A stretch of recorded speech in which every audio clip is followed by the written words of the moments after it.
ওং নমো ভগবতে বাসুদেবায়। শ্রীমদ্ ভগবদ গীতার একাদশ অধ্যায় বিশ্বরূপ দর্শন যোগ। আজকে আমি 54 নম্বর শ্লোক পাঠ করব। ভক্তা তু অনন্যশক্য অহম এবং বিধি অর্জুন জ্ঞাতুম দুষ্টম চ তত্ত্বেন প্রবিষ্টম চ পরন্তপ। হে অর্জুন, হে পরন্তপ, অন্যান্য ভক্তির ধারাই কিন্তু এই প্রকার আমাকে তত্ত্ব জানতে, প্রত্যক্ষ করতে এবং আবার চিন্ময় ধামে প্রবেশ করতে সামর্থ্য হয়। অন্যান্য ভক্তির মাধ্যমে কেবল শ্রীকৃষ্ণকে জানতে পারা যায়। এই শ্লোকে ভগবান নিজেই স্পষ্টভাবে সেই কথার বিশ্লেষণ করেছেন, যাতে তত্ত্বজ্ঞান বর্জিত ভাষ্যকারেরা যারা মনোধর্ম প্রচুর জল্পনা কল্পনার মাধ্যমে ভগবদ্গীতার তত্ত্ব জানবার চেষ্টা করেন, তারা বুঝতে পারেন যে ভগবদ্গীতার ভ্রান্ত ব্যাখ্যা করে তারা কেবল তাদের সময়েরই অপচয় করেছেন। ভগবান শ্রীকৃষ্ণ যে কে তা কেউ জানতে পারে না, কেউ বুঝতে পারে না। কিভাবে তিনি তার চতুর্ভুজ রূপ নিয়ে তার জনক জননীর সামনে আবির্ভূত হলেন এবং তারপরেই তার দ্বিভুজ রূপে রূপান্তরিত হলেন। বেদ অধ্যয়ন করে কিংবা দার্শনিক জল্পনা কল্পনা করে এই সব ব্যাপার বুঝতে পারা খুবই কঠিন।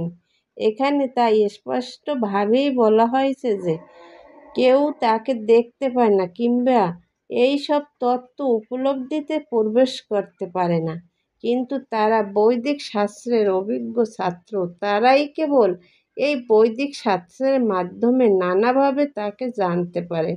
বৈদিক শাস্ত্রে নানা রকম বিধি নিষেধের নির্দেশ দেওয়া হয়েছে এবং যদি কেউ শ্রীকৃষ্ণকে জানতে চায় তাহলে তাকে শাস্ত্রের এই সমস্ত নির্দেশগুলি মানতে হবে।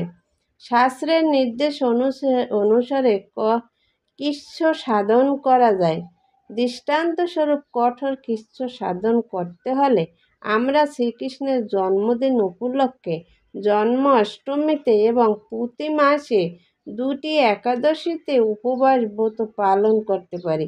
দান সম্বন্ধে বলা হয়েছে যে দান তাদেরকেই করতে হবে যারা সারা বিশ্ব জুড়ে ভগবান শ্রীকৃষ্ণের মহিমা প্রচারে রত। কৃষ্ণ ভাবনামৃত হচ্ছে মানব সমাজের প্রতি ভগবানের আশীর্বাদ।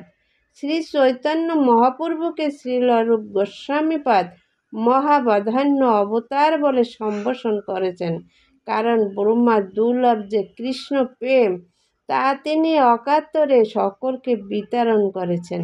সুতরাং কেউ যদি তার রোজগারের কিছু অংশ শ্রীকৃষ্ণের বাণী প্রচারে রত ভক্তদের দান করেন এবং সেই দান যদি কৃষ্ণ ভাবনামৃত বিস্তারের জন্য নিয়োজিত হয়, তবে সেটি হবে পৃথিবীর মধ্যে সর্বশ্রেষ্ঠ দান।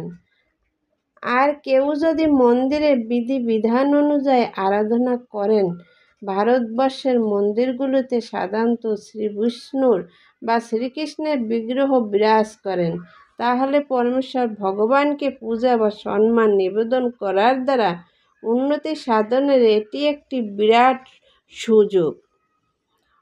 পরবর্তী শ্লোকে ন শব্দটি বারে বারে ব্যবহার করা হয়েছে, যাতে ইঙ্গিত করা হয়েছে যে বৈদিক শাস্ত্রে পুঁথিগত শিক্ষা লাভের প্রশংসা অর্জনের প্রতি বেশি গর্বিত হওয়া কারোর পক্ষে উচিত নয়। শ্রীকৃষ্ণের প্রতি প্রেম ভক্তি অনুশীলনে নিবিষ্ট থাকা প্রয়োজন। কেবলমাত্র তবেই ভগবদ্গীতার ভাষ্য রচনা প্রচেষ্টা করা সম্ভব হতে পারে। শ্রীকৃষ্ণ তার বিশ্বরূপ রূপে চতুর্ভুজ নারায়ণ রূপে রূপান্তরিত হলেন এবং তারপরে তার প্রকৃত স্বরূপ দ্বিভুজ শ্যামসুন্দরে রূপান্তরিত হলেন। এর থেকে বোঝা যায় যে বৈদিক শাস্ত্রে তারা যে চতুর্ভুজ এবং অন্যান্য রূপের কথা বর্ণনা করা হয়েছে তা সবই শ্রীকৃষ্ণের দ্বিভুজ রূপ থেকে প্রকাশিত হয়েছে। দ্বিভুজ শ্যামসুন্দর রূপ মুরালীধর শ্রীকৃষ্ণই হচ্ছেন সব কিছুর উৎস।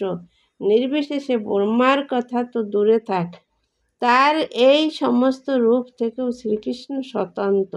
শ্রীকৃষ্ণের চতুর্ভুজ রূপ সম্বন্ধে স্পষ্টভাবে বলা হয় যে তার অভিন্ন চতুর্ভুজ প্রকাশ যাকে মহাবিষ্ণু নামে সম্বোধন করা হয়, যিনি কারণ সমুদ্রে শয়ন করে আছেন এবং যার শ্বাস প্রশ্বাসের ফলে অগণিত ব্রহ্মাণ্ডের প্রকাশ হচ্ছে এবং লয় হচ্ছে, তিনিও পরমেশ্বর ভগবান শ্রীকৃষ্ণের অংশ প্রকাশ।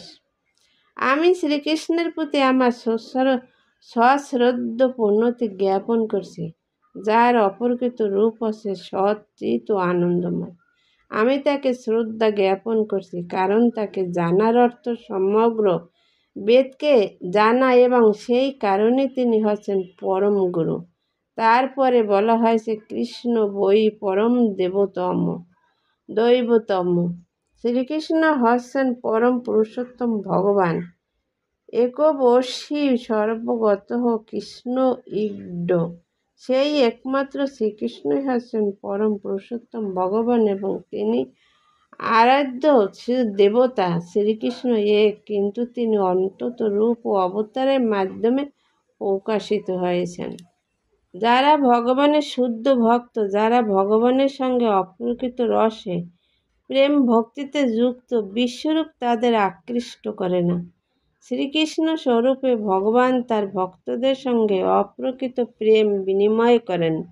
তাই অর্জুন, তিনি সখ্য রসে শ্রীকৃষ্ণের সঙ্গে অত্যন্ত অন্তরঙ্গভাবে যুক্ত ছিলেন। তার কাছে এই বিশ্বরূপের প্রকাশ মোটেই আনন্দদায়ক ছিল না, বরং তা ভয়ঙ্কর হয়ে উঠেছিল। অর্জুন, যিনি হচ্ছে ভগবানের নিত্য সহচর, অবশ্যই দিব্য দৃষ্টি সম্পন্ন ছিলেন। তিনি কোনো সাধারণ মানুষ ছিলেন না, তাই তিনি বিশ্বরূপের দ্বারা আকৃষ্ট হননি। যারা সকম কর্মের দ্বারা নিজেদের উন্নতি করতে চান, তাদের কাছে এই রূপ অতি আশ্চর্যজনক বলে মনে হতে পারে, কিন্তু যারা ভক্তিযোগে ভগবানের সেবায় রত, তাদের কাছে শ্রীকৃষ্ণের দ্বিভুজ রূপই হচ্ছে সবচেয়ে প্রিয়। জয় গীতা, হরে কৃষ্ণ।